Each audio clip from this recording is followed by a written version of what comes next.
The average annual financial cost of being an addict is staggering. So, how much does it cost? And why is the cost not a deterrent? I'm JT. I'm in my mid-30s, have a 10-year media career, and nearly a decade of sobriety. So how did another middle-class kid turn into a blackout drunk and a heroin junkie? More importantly, how did it change, and where do we go from here? This is my story. So this is a recent news story I found from ABC 7 in Amarillo, here in Texas. North. I'm directionless. They are citing data from the Addiction Center, just the Addiction Center. And it's basically breaking down the average annual cost for an addict for many of the main well-known particular drugs. So I just thought we'd go through some of these.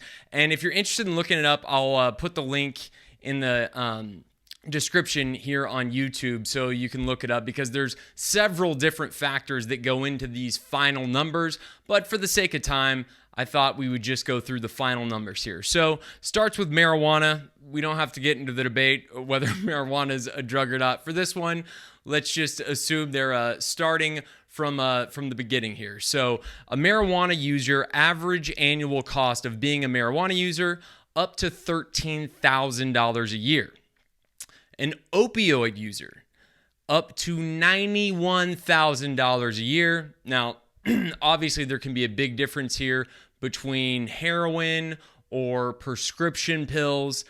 Just know that either can get very expensive. I have found, and things may have changed a bit, but 10 years ago when I was using prescription opioids and heroin both, the prescription stuff was way more expensive. So that's definitely the highest, nearly six figures a year on the high end for average annual cost for an opiate addict.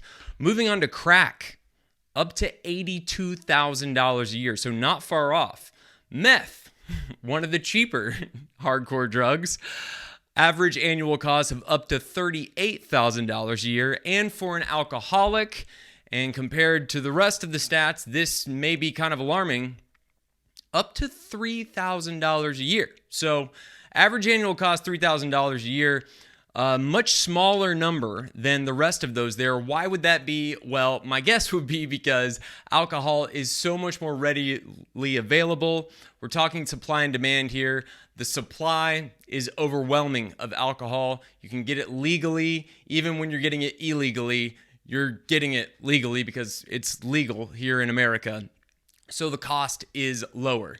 So that may speak to how many alcoholics we develop here in America. So much easier to get a hold of. And relatively speaking, it is less expensive to be an alcoholic than a marijuana user, an opiate addict, a crack addict, or a meth addict.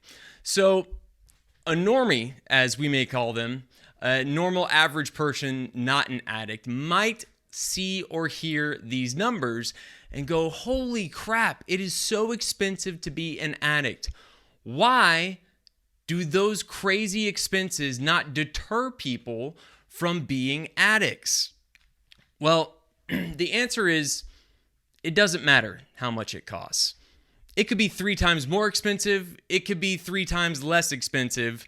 So just to give you an idea of what I spent when I was in my hardcore use, so when the time period of a few years where I would classify myself as a heroin junkie, I don't have the exact math, but I would venture to guess that I was spending around $20,000 a year to be a heroin addict. Now, that's not anywhere near the $91,000 that we saw there as the high end of the average annual opioid user.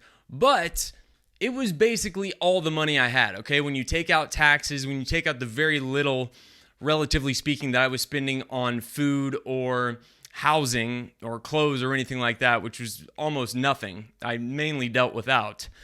It was almost everything I had. The point is that if you're an addict, you are going to spend what you have on the drugs because it doesn't matter how much it costs. It doesn't matter if it's $1. It doesn't matter if it's $1 million. You're going to spend everything you can on that drug. I can say that from my perspective, and the many other people that I've known through addiction and recovery, the cost doesn't matter. Why does it not matter? Because, and this is a refrain that we have sung many times before and we'll sing again here today, because the drugs themselves are not the core of the problem. The drugs themselves are not the root of the problem. The root of the problem is what's going on in here and in here. The drugs are merely a symptom. The drugs are merely another branch off the tree of addiction. When you're looking to fill that emptiness that's in here, that void, that darkness, that loneliness, that despair, however it may manifest itself in each particular addict. You can probably see me talking about this with my dad on last week's episode. The drugs and the alcohol are just a way of filling that void. It could be anything. And for some people, it is something other than actual drugs or actual alcohol. It can be shopping, as we've seen brought up in the mail here on this show. It can be gambling, a really hardcore addiction that I really want to dig into more at some point here. It's not something that's touched me or affected me, but I know because of that I need to venture into it more and learn more about it. It doesn't matter what it is. And ultimately, they're all the same thing. So whatever the cost is, they are just the thing that is filling the void. So when you get to the point of being an addict, and you can be born that way, but let's just say you get to that breaking point where you go from casually experimenting with drugs or recreationally using drugs to being a hardcore everyday addict. And if you have that gene, if you have that in your blood, that point is probably most likely coming. It doesn't matter how much those drugs cost. Whenever it gets its fix into you, whenever it gets its claws into you, you will pay as much as it costs, and you will get it as often as you can. You've heard my story about how my cycle of being an addict went. I would be high all the time. I would spend all my money on it, and the only time I would stop is when I ran out of money, when I physically couldn't buy it anymore. And it wasn't just my own money that I had to run through. I would run through my money. I would run through every scheme or scam that I could pull, or taking from somewhere else, or borrowing from my drug dealer, not paying him on time. It didn't matter what it was. So the point is that these costs, while they may make you gasp, they are really just another rung on the symptoms of being an alcoholic or a drug addict. The hole in the soul of the addict is going to be filled. Now, the ultimate goal, I think, is for it to be filled through a spiritual experience, and I found that through the 12 steps, or to be filled through something that's going to get you down a better path to keep you away, to hopefully abstain from alcohol and drugs, from the things that aren't ruining your life, so you can have, and we can see it change very quickly in the positive direction, this fulfilling life, the life that I have now, where I wouldn't for a second even think about wagering to go back to what that was, because every single day in this life has been better. My worst days today, better than my best days as an alcoholic and an addict. But when I was there, it didn't matter how much the drugs cost, because I had found the thing that filled the hole in my soul. And when you give that to an addict, it may be hard to articulate, mainly because most addicts are not in a position to be, admitting, being honest with themselves about where they are in their addiction, to really self-analyze it. But if you could, it's because you have found this thing. You found God. You found the thing that can make you breathe a sigh of relief, that can let you lay your head at the end of the day, that can remove the crippling anxieties, crippling depressions, crippling thoughts of depression and suicide. The addiction is not the addiction. It is not the connection to this specific drug. Now, I loved heroin and I loved opiates. I loved the way they made me feel. But ultimately, I was not seeking those things. Ultimately, I was seeking peace. I was seeking contentment.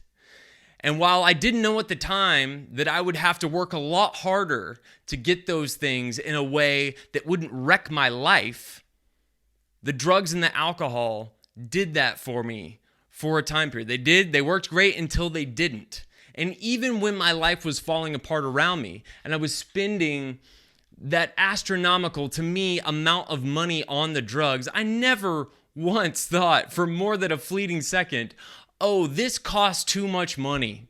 I should go to a different drug, or I should spend my time doing something else. I should get sober because of how much money it costs. No, because no amount of money can compare to filling that hole in the soul. If you think about and a lot of times, people in an addict's perspective, like for me, I never had any money to my name. I never wanted for anything growing up, but in my own bank account, I never had a significant enough amount of money to think that, to feel connected enough to it, to fear losing it. And on the other end, and there's plenty of alcoholics and drug addicts who have a lot of money. When they're on the complete other end of the spectrum, they couldn't spend too much of it because they have plenty of it. So it's not even effect. And don't think that doesn't happen, where alcoholics and drug addicts have those mental justifications of, well, I'm still making tons of money. Well, I'm not divorced. My kids still love me. I haven't lost my job. So it must not be that big of a deal. The point is that these are fascinating statistics, but the money it costs to be a drug addict or an alcoholic, total numbers or relative numbers, will never, ever be a deterrent to the addict. Okay, let's get the mail. Pulling from some great mail after last week's episode with my dad, I want to send out a huge thank you. I don't think I've ever gotten, on all the videos I've done so far, such a fantastic response. It's gotten a great amount of views so far. I'm just really thankful. I've heard from people that I hadn't heard from in years, people I don't know that got something out of it. And I've said it before, I get more. The feedback I get from these videos, well, they pale in comparison to the amount of people who hear me on the radio or see me do things for my radio station. They have so much more impact on me personally than any feedback I've ever gotten anywhere else. And the feedback I've gotten from the video with my dad was tenfold of that, and I'm so thankful. And I'm really thankful. I got a bunch of great feedback of, oh, that's so cool that your dad did that, and I agree. But remember, because I've said it here before, my dad is the reason I know how to be vulnerable. My dad taught me how to be vulnerable well before I was in the rooms of recovery, where you kind of have to learn to be vulnerable. My dad was a very uncharacteristic alpha male to be able to show me that it was okay to talk about my feelings. And sometimes we talked about our feelings too much in my family, and you can certainly go too far with those things, but it's because of him that both of us were able to do this. So I'm really thankful that he did it. My dad's great in front of a camera. He's great in front of a microphone. He probably could have done this if things had gone a little bit different in his life. He's fantastic at it. But the thing I'm happiest about, and I didn't even think about this until after I'd done it, I'm just so happy that I have something on record that I can now go back and watch anytime. And I've got this snapshot of me and my dad talking about real stuff that happened in our lives together, in our journey through life together. And it makes me want to do this with so many other people. I had planned to do it with my sister. I want to do it with friends, and obviously other people that I think myself and you, the audience, can get something out of. But I would recommend it to you. I had such a great experience with it. I would recommend it to you, even if you don't show it to anyone, to set a camera and talk to your loved ones, your family members, and if you can talk about stuff, it could be talking about anything, but just to have a snapshot of you and the people you love speaking together honestly, openly and honestly, so that you can go back and watch that anytime. And the reason it struck me so much is because I really wish I had done that with my mom. And I don't have the opportunity to now. And those of you who have lost a parent or have lost someone close in your immediate family can probably connect with this. But I'll find myself going through, my mom's been gone 2 years now, and I'll find myself going through our texts. And I'll go back years on our text messages just to feel that connection with her. I feel it all the time, to be quite honest. I feel her spirit all the time. But as you know, there's obviously something about having a conversation, talking about something real, and no one was better at that than my mom, who also shares this addiction and shared the journey of recovery. So I really wish I'd done it with her, but now I'm so glad that I was able to do it with my dad, because now I can go back and look back on it, and I hope you take that opportunity if you can. So from that episode, got a great post on Facebook, some feedback from the video. It's from Rosie Najafi, and Rosie says, this is a little bit connected with our subject today. Rosie says, dealt with lots of family that did and do still do drugs. I just don't get the thought of why anyone would try it to begin with. Love those I have lost, praying for the current and hope for a better future. Value your life. So well said, Rosie. Thank you so much for the feedback. And when I read this, number one, I'm just so thankful that other people have been touched and feel compelled to speak up. But I also am struck by how much work is still left to be done, because as we've talked about this in this here video, Rosie, the problem is that, and look, I do know people who I've met who've said, you know what, addiction was in my family.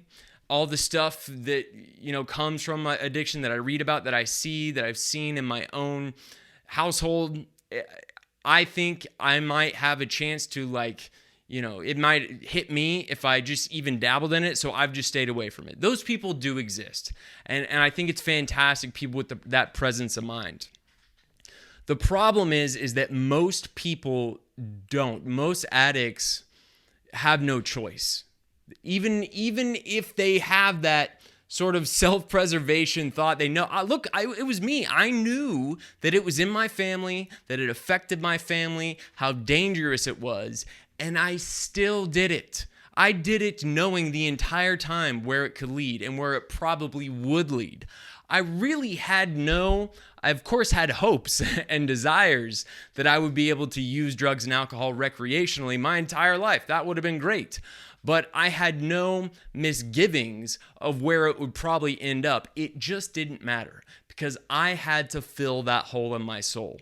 I could not go through life every day without filling that hole. The thought of going through life without being able to calm myself and find that contentment through drugs was mortifying to me, which is why I thought I would rather be dead than live a life without drugs and alcohol, because it would have just been torture. I felt like if I had to do that, I would be going through life if I didn't kill myself, then I would be walking around every day wanting to kill myself because of how much I hated myself and how much despair and loneliness I had, how alone I felt in the world.